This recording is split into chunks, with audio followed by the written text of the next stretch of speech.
Welcome to the Community Spotlight podcast with Josh Steffen from Kingwood Center Gardens this morning. First time I've interviewed you, Josh. You have been, but I'm glad to have you here. Hey, there needs to be a first time for everything. Yes, and I know. And unfortunately, you had the draw of having me to interview it's today. Terrible. Such a terrible burden. Yes. See, I like a guy with a sense of humor, or a woman with a sense of humor, because then it makes the podcast where it's not so boring. But anyhow, Kingwood Center Gardens is located at 50 Trumbull Road in Mansfield, Ohio. For those of you that are not sure where it's at, that's where it is located. I'll tell you, they got a lot of things coming up. This is a busy time of year for everyone.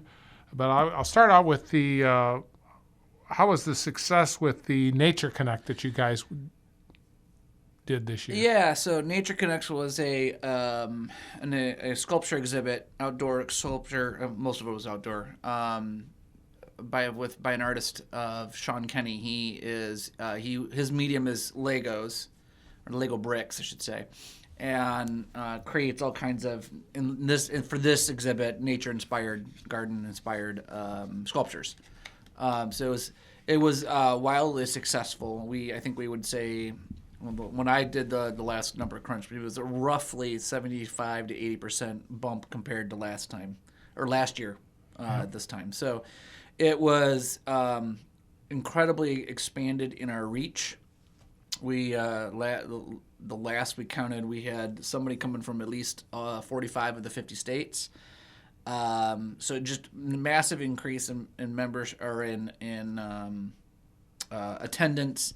In general, as well as a lot more exposure on social media. It was quite the buzz. I was pleasantly surprised. We had increased membership, I think, that was over and above the normal kind of increase that you would get in this time of year, and also with the new visitor center, we're getting a bump from that as well. So I mean, just no matter how you slice it, it was a great success for us, and we're grateful that we could get it in and provide that opportunity, especially for families. What's nice a lot with that type of event, again, is you got Legos. So then you're thinking of people of all age groups.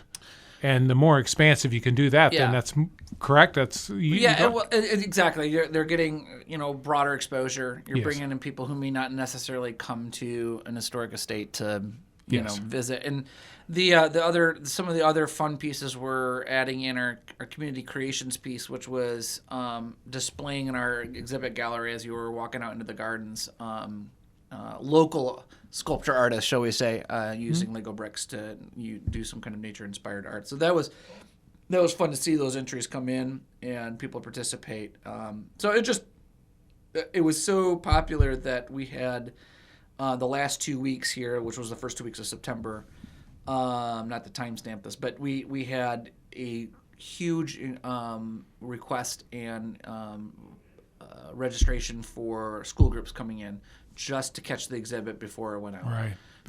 It was great for everybody. I think everybody really got to take advantage of it. Sounds like it was pretty much of a home run. And speaking of hitting home runs, one of the areas I'm sure you'd like to hit home runs is on membership. Yeah, and the benefits of becoming a member, no matter what level, we have kind of two groups: basic membership and then the supporting memberships. And you can always, of course, go to our website at kingwoodcenter.org to get the full breakdown. But it's a great way of getting some nice perks, which I can talk about in a second, and for not too much money, and then you're also then, of course, helping to support our ongoing operations so that we can make sure that we're here for the next generation that comes to see exhibits like that. But you get, easily everybody gets the unlimited general admission and the free parking. We also give you a free subscription to our member newsletter that comes out quarterly. We give you advanced notice and discounts on educational classes and workshops, things that might be going on in the store. There are exclusive benefits and discounts for special events such as our wine walk, which is coming up this weekend, Pumpkin Glow, which is coming up in end of October, and then, of course, our signature seasonal show, which is Christmas at Kingwood.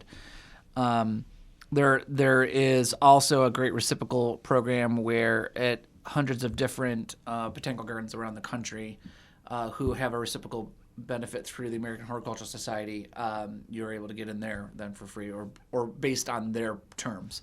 So the basic individual level for one adult is $45 up to family, which is $80. And there's different stacked on benefits. The individual member gets a certain amount, and then the dual, which is $55, gets that plus a little bit more.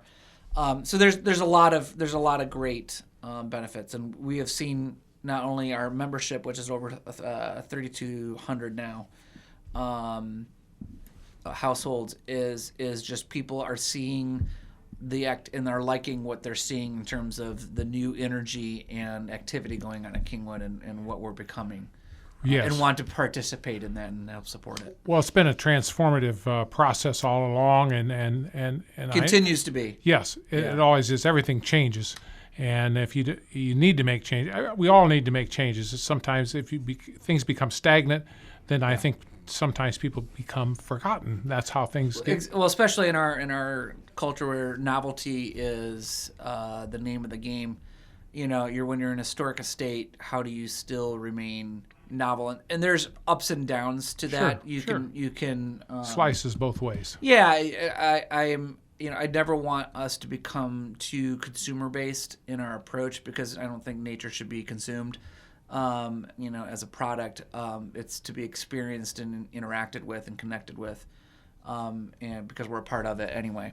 So, those are things that we hope that people get that subtler message as they come. If they're coming for a wedding, they're not necessarily there for the flowers or for the butterflies, but they're still on some level connecting with. That's what Mr. King wanted. Well, and I thought you brought up something very good earlier when you were talking about there's things you can check out about membership on the Kingwood Center. .org, I believe is correct. The website. Yep. That is a very good website. I looked through this prior to doing this podcast. Yeah. And I was really impressed because you cover many, many things in there that you haven't thought about, like not only your events, but like let's say if somebody wants to do a rental there. Mm-hmm. There's just many things. You have a nice dining area there. Yes. I think there's a lot of people that have not maybe been to Kingwood in a number of years. Maybe it is something you really need. I think you would. Let me. I thought I had silenced my phone. Sorry about that. I would say that one of the great things that I see in there with what's going on with the website, again, like I said, is with all of the various things that you have on there about the various events. It gives you your hours. Like if I wanted to go over there and maybe book an event or a rental, it has everything on there you want to know about it, including events, about membership. And membership is so vital to carry on the operations. And I got to thinking, if somebody has not been at the Kingwood Center Gardens in many, many, many years, and I'm a 69-year-old person, and I remember it many years ago. Sure. It is not the same Kingwood Center Gardens. I would highly suggest you go over and see it. It is quite impressive. I've been there, I think, 3 times in the last year. Yeah. So it's very, very pleasant. It's a nice place to come and spend an afternoon or some time. It definitely is. It really when I first started a couple of years ago, I was trying to put my finger on what is it that is kind of unique about it, and it's I think of it as like a hometown grandeur. It's got some kind of the big city estate grandness, but there's a kind of a cozy hometown part to it that kind of is an interesting juxtaposition of these two things. And my marketing team that consists of 3 people is awesome. So they get all the credit for the website and the communication that they really work hard to get the right information out there in a way that is easy to understand. Yes. And so they're fantastic. Yeah, it was very easy to follow and everything. So like I said, the kingwoodcenter.org on the website, I'd highly suggest people go on there and look at that because there's some things I hadn't thought about that it really enlightened me to. So if it did me, I'm sure it would the public. Now, I know you got a lot of events coming up, and you mentioned one of them was the Pumpkin Glow. Let's go there. Yeah, next. so if people aren't familiar with it, it's hard to say. It may be my favorite event at Kingwood. What's cool about it is, so it's October, it's 3 days this year again, October 20th through the 22nd. It is still time ticketing, and tickets go on sale starting September 27th for it. But Wednesday and Thursday, the days before, we have open carving where public can come carve up a pumpkin.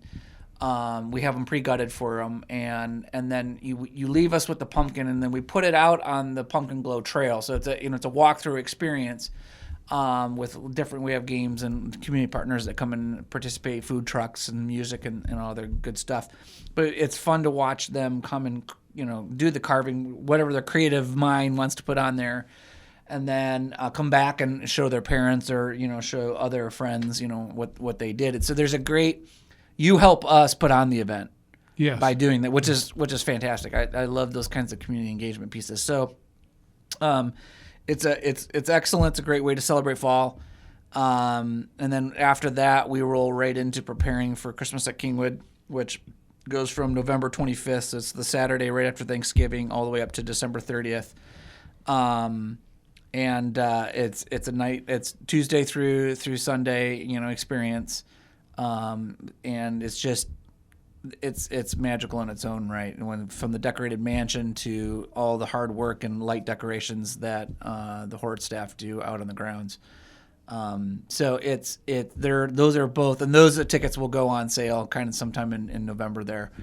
So they can come back to the website to keep an eye out for those opportunities as well. But the one that's closest to us now will be the Pumpkin Glow, and those go on, would you say the 27th? September 27th. 27th is when the tickets go on sale. The event is October 20th, 21st, and 22nd at Kingwood Center Gardens. And then Christmas at Kingwood, we know that's following that after that, right? It's very popular. They do, it's made December our busiest attendance month, which may still surprise people, but public gardens around the country have really gotten on the bandwagon of doing some kind of light show, and that the reason being is, December can very easily be one of your slower months, and you have such an opportunity to bring in and drive attendance at that time, and to get people to see the garden and realize that gardens are a 4-season experience. It's not just come, in the summertime, come May, June, or August, come in December, come in January. The greenhouses are always open, and there's always something that we are doing different, and nature's doing different all year round. Yeah. It's the palette is different every season. Yeah, it is. So therefore, you just adjust to that. Yep.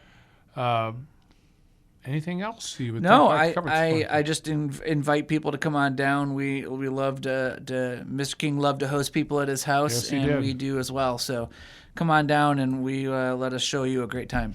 I appreciate the fact of all the effort that they've made to make this. I just think it's more, I guess the word I would use, consumer friendly.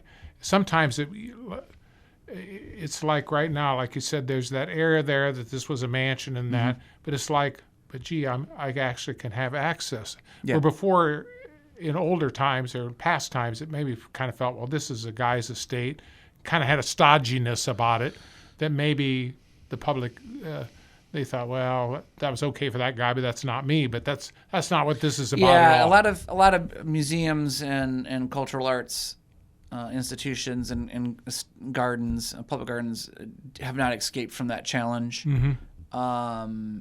It's a double-edged sword. Yeah, and you can but we've fought hard to be we're not a park, right? But we're also we're not your grandmother's garden either. Although that's grandmothers make fantastic gardeners, and they make fantastic gardens, and a lot of people's interest, and especially when they get into horticulture, it comes out of this one. It isn't. It's their one-on-one interactions in a garden with a significant other, uncle, aunt, mom, dad, grandmother, grandfather, passionate next-door neighbor, somebody that was a mentor to them, and they had these amazing experiences in the garden with them, and now they're a lifelong gardener. because of that. Yeah. And that's what's great about that. Yes, it is, because that's something that can even be passed down to other generations, because this is where it started. Yeah, yeah. And Josh Steffen, Executive Director of Kingwood Center Gardens. I got to always give people's titles because everybody deserves a title. Yeah.